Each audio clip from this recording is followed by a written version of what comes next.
ආයිබෝවන් ඔබ සියලු දෙනාටම මුලින්ම මම ඔයාලගෙන් ප්‍රශ්න කිහිපයක් අහන්නම්. ඇත්තටම තොටවත් මහත්තයා කියන විදිහටම කන්නොරුවේ සිරිදම්ම හාමුදුරුවෝ කියන්නේ මෙතෙක් සත්වයාට මුණ ගැසුණු හානිකරම් පුද්ගලයන් දෙන්නාගෙන් එක්කෙනෙක්ද? ඒ කියන්නේ තොටවත් මහත්තයා කියන විදිහට එක්කෙනෙක් මක්කලිගෝසාවි. අනිත් එක්කෙනා තමයි සිරිදම්ම හාමුදුරුවෝ. එතකොට අචින්තිතම්පි භවති චින්තිතම්පි විනස්සති කියන ගාථාව පට්ටපල් බොරුවක්. කිසිම හරයක් නැති බොරුවක්. සිරිදම්ම හාමුදුරුවෝ කියන්නේ නළුවෙක්ද?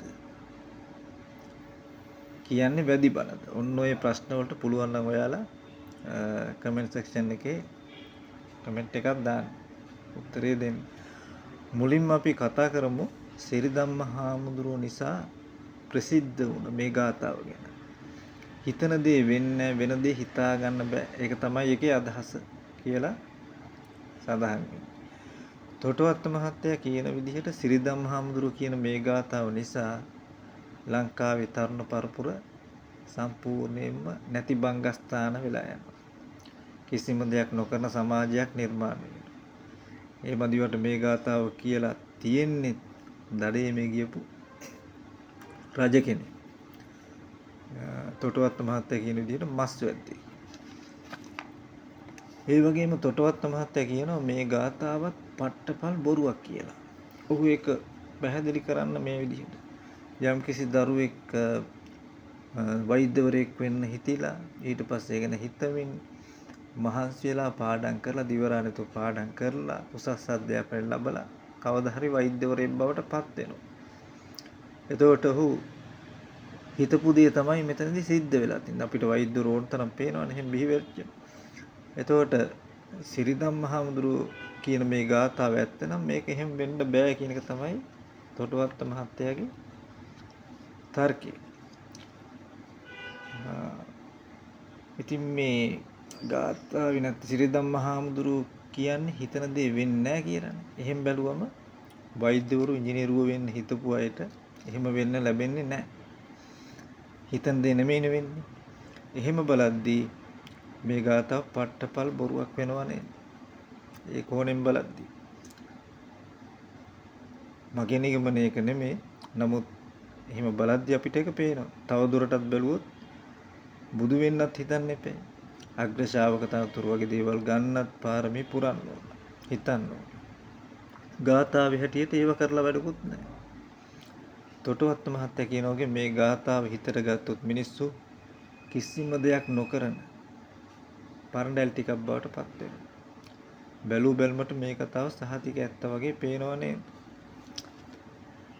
ඉතින් හිතවතුනි මේක හරියටම සත්‍යයක්ද බලන්න අපි තව ටිකක් පරිස්සමට මේ ගාථාව දිහා බලමු විමර්ශනය කරමු. ඒ කියන්නේ හිතන දේ වෙන්නේ වෙන දේ හිතා ගන්න බෑ කියන එකේ අදහස දිහා පරිස්සමට බලමු. අපි තොටවත්ත මහත්තයා කියපු උදාහරණයෙන් පටන් ගමු. වෛද්‍යවරයෙක් වෙන්න මහන්සි වෙන පුංචි දරුවා මහන්සි වෙලා දවසක වෛද්‍යවරයෙක් බවට පත් වෙනවා. ඔහුගේ අදහස ඉෂ්ට කරගන්නවා. නමුත් හිතවතුනි හොඳින් ඔයාලා බලන්න ඔහු එදා සිහින දැකපු වෛද්‍යවරයා බවටද ඔහු පත් උනේ කියලා. නැත්තම් ඔහු දවස ගානේ මවාගත්තු හීනමවපු වෛද්‍යවරයා බවටද ඔහු පත් උනේ. හොඳින් බලද්දී පේනවා හිතුනේ ඔහු දැකපු හීන පවා එකකට එකක් වෙනස් බව. ෂණයන් පාසා වෙනස් වෙමින් සකස් වෙන බව. ඔහු පත් උනේ ඔහු හිතපු වෛද්‍යවරයා බවට නෙමෙයි අලුතින් සකස් වුණ නැත්නම් හේතුන් නිසා හටගත්ත ඵලයකටයි. සම්මුතිය අනුව අපිට පේනවා ඔහු වෛද්‍යවරයෙක් වුණ බව. නමුත් ඔහු හිතපු වෛද්‍යවරයා බවට නෙමෙයි පත් උනේ. තවත් උදාහරණයක් ගත්තොත් යමෙක් බුදු බව ගැන හිතමින් බුදු බව පතමින් කල්ප ගානක් පෙරම් පුරන එක ගැන හිතමු. ඒ කතාව ගමු. පාරමී සම්පූර්ණ උදාක බුදු බව ලැබුවා යයි කියලා හිතමු. ඉතින් ඔහුට ලැබුණේ ඔහු අතීතයේ හිතපු බුදු බවද? එහෙම වෙන්න විදිහක් නැහැ හිතුවොත්. බුදු බව කියන එක යමෙක් හරියට හිතුවා නම් මුලින් ඔහුට පතන්න සොයන්න බුදු බවක් ඉතුරු වෙන්නේ නැහැ. ඔහු බුද්ධත්වයට පත් වෙලා ඉවරයි. ඔහු බුදු බව යනුවෙන් ලබන්නේ මොකද කියනවා නම් දැන් ඔහු බුදු බව කියලා ලබන්නේ පෙර කිසිදාක අත් නොවිදි අහපු නැති තත්ත්වය. තවත් විදිහකට කිව්වොත් බුදු බව ලෙස ප්‍රත්‍යක්ෂ වෙන්නේ හිතන දේ වෙන්නේ වෙන දේ හිතා ගන්න බෑ කියන කතාවේ සූක්ෂම වූද ගැඹුරු වූද සත්‍යම තමයි.